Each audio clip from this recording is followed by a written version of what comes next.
Hello, this is Meghnad and you're watching Sansad Watch, where we tell you what the leaders you elected are doing for you. Here are the highlights for the week 2 of the monsoon session of Parliament in the year 2021. Adjournments in the Parliament continue as members of Parliament outraged over the Pegasus revelations and farm laws. Opposition parties held a joint press conference on Wednesday afternoon where they took turns to explain why they are disrupting the House and how the government is not listening to them. Rahul Gandhi drove a tractor to Parliament to protest the farm laws. The Delhi police launched a probe into the tractor rally because they are quite shook. The tractor has been arrested. No, seriously. Lok Sabha approved the first batch of supplementary demands which authorized the government to spend a total of 23,675 crore rupees from the Consolidated Fund of India. Tumhara paisa. A statutory motion has been filed in the Rajya Sabha by MP Shreyams Kumar to strike down the IT Rules 2021. This is the second such motion that has been filed in this session. The government has asked for an extension to frame the rules under the Citizenship Amendment Act till January 2022. And finally, 10 bills were passed without debate and very quickly. Plus, many questions were asked and answered, which I will tell you all about. Let's get into some of the deets. First up, let's talk about the disruption. Opposition MPs continue to disrupt both houses of Parliament, demanding that a discussion on the Project Pegasus revelations be held. So, we did some research to literally count the number of minutes both houses actually functioned last week. Turns out, Lok Sabha functioned for a total of 348 minutes and Rajya Sabha for 235 minutes. Both of these houses were scheduled to function for 1800 minutes. Here's a fun little exercise for you. How many minutes did you spend at your workplace or in your classroom last week? Compare it with this and then tell me in the comments below. Okay, so multiple adjournment motions were filed last week, just like the first week, to get the discussions on Pegasus started. But they were not entertained by the speakers. Again, you see, adjournment motions are essentially a demand from members of Parliament to discuss a particular issue and suspend the other listed business of the House, like bills and questions and zero hour, etc. This is till the discussion is complete. This is an extraordinary notice which is used when an issue comes up that is of urgent public importance and concerns security of the country.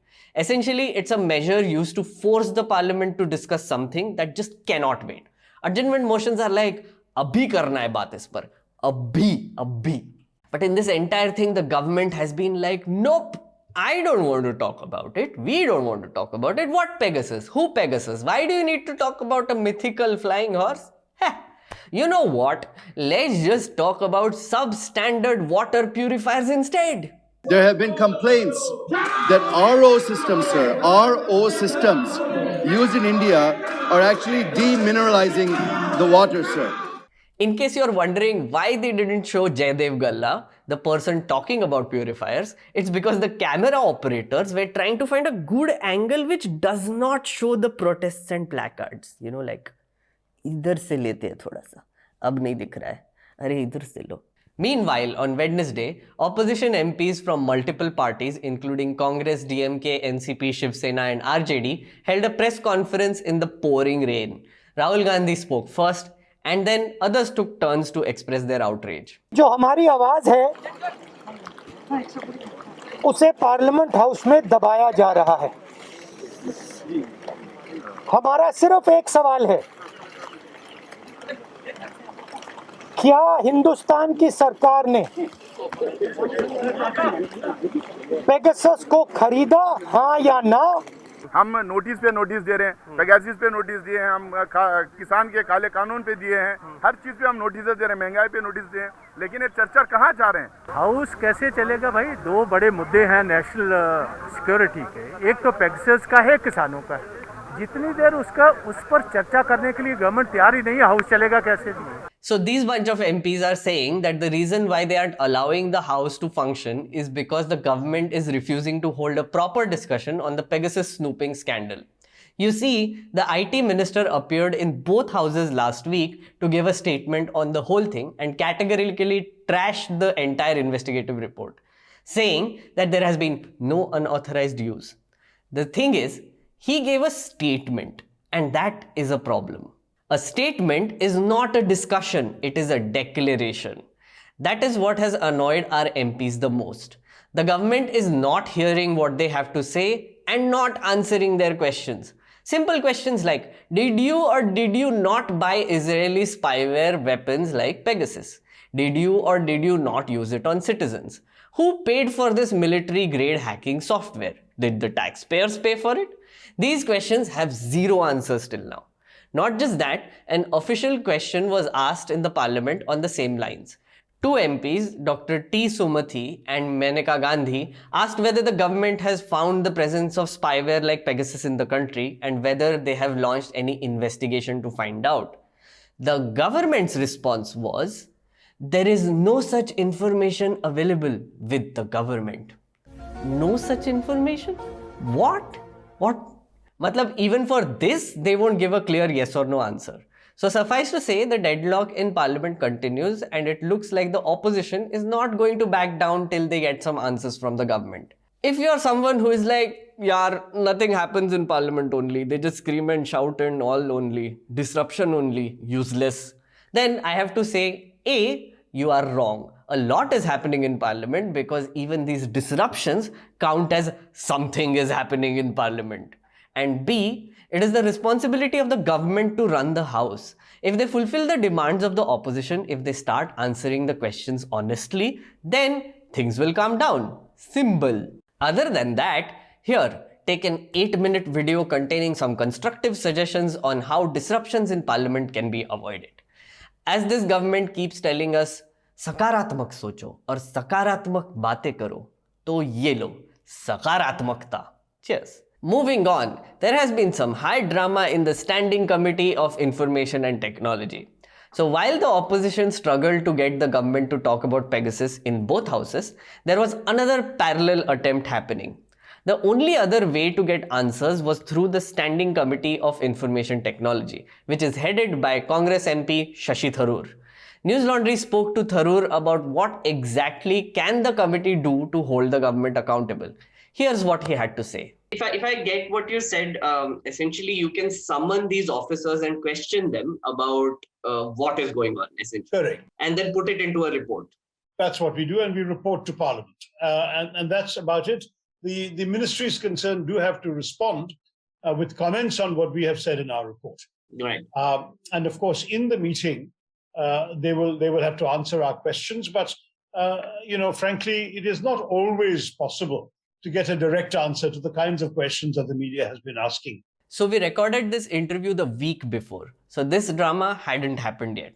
Anyway, last Wednesday, Tharoor called for a meeting to discuss the citizens' data security and privacy. In short, Pegasus. An invitation was sent to the officials of the Ministry of Home Affairs, Ministry of Electronics and Information Technology, and Department of Telecom to attend the meeting.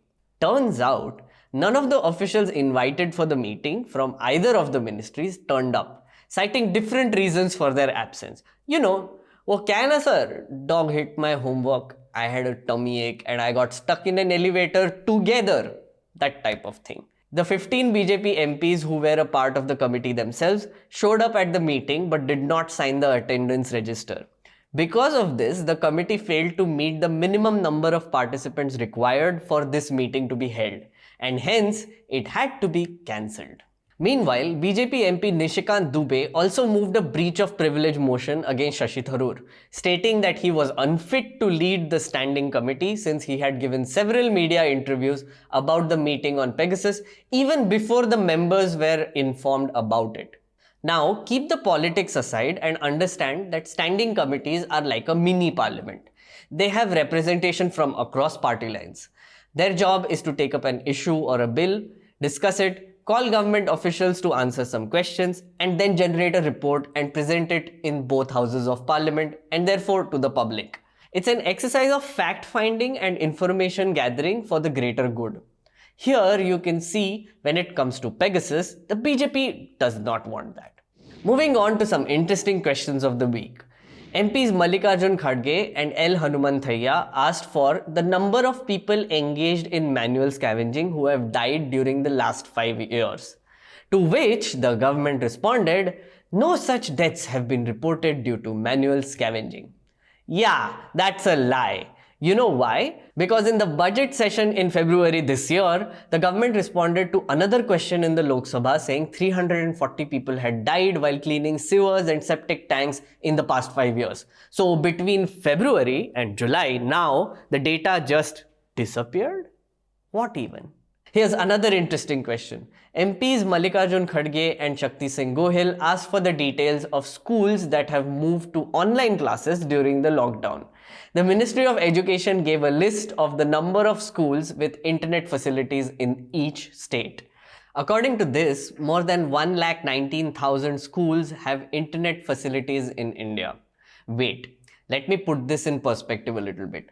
In a separate question, the Ministry of Education had stated that there are more than 10,32,000 government schools in India, which means only 11.5% of schools actually had access to the internet. That's right, 9 out of 10 government schools in India did not have access to the internet during the pandemic. Just think about it for a second. Shout out to Madhyam for bringing this to our attention. #SansadWatch. And now for our final segment. Here are the bills of the week which were listed in Parliament.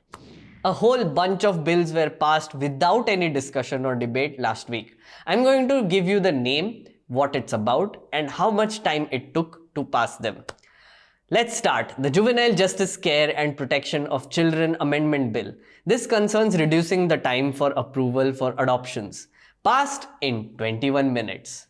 The Marine Aids to Navigation Bill. This concerns ship navigation and the laws that govern how it all works. Passed in 11 minutes. Both of these you can find details for in the last episode. The Coconut Development Board Amendment Bill.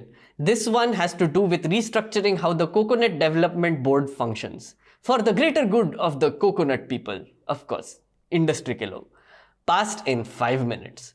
The Appropriation Bills number 3 and 4 2021. Both of these were passed together in 9 minutes. The Insolvency and Bankruptcy Code Amendment Bill. This bill concerns companies that have declared bankruptcy. The amendment makes it easier for lenders and debtors, people who lend money and people who owe money, to come to a resolution together before they approach the National Company Law Tribunal. Complicated? I know it is, and I can't possibly explain it here, but just understand this.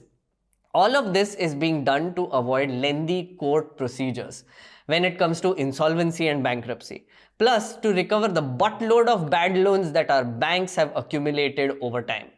Yeah. This bill was introduced on Monday last week and passed by Lok Sabha on Wednesday in 5 minutes. Yes, 5 minutes. The Inland Vessels Bill. This one is about replacing another 100-year-old law called the Inland Vessels Act of 1917. But not a lot of time was spent on it since Lok Sabha passed it in 6 minutes. Airports Economic Regulatory Authority of India Amendment Bill. This concerns privatization of airports. You see, there is an Airport Economic Regulatory Authority which decides the tariffs and rates for operating major airports. Major airports are those which have a passenger traffic of more than 35 lakh per year. This bill changes the definition to allow the central government to declare any airport as a major airport. This is being done so that bigger profitable airports can be clubbed with smaller non-profitable ones and offered up for bidding as a package deal. Free. So companies will be able to own a cluster of airports. Fun times. What's more fun is that this bill was passed by Lok Sabha in 21 minutes. Other than this, the Factoring Regulation Amendment Bill 2020 was passed in 13 minutes. Check the last episode to know what it's about as well. The National Institute of Food Technology, Entrepreneurship and Management Bill, which is about declaring 2 institutes of food technology, entrepreneurship and management as institutes of national importance. One is in Kundli, Haryana. The other is in Thanjavur, Tamil Nadu. This was passed in 6 minutes. That's a grand total of 10 bills passed in 1 hour 37 minutes flat.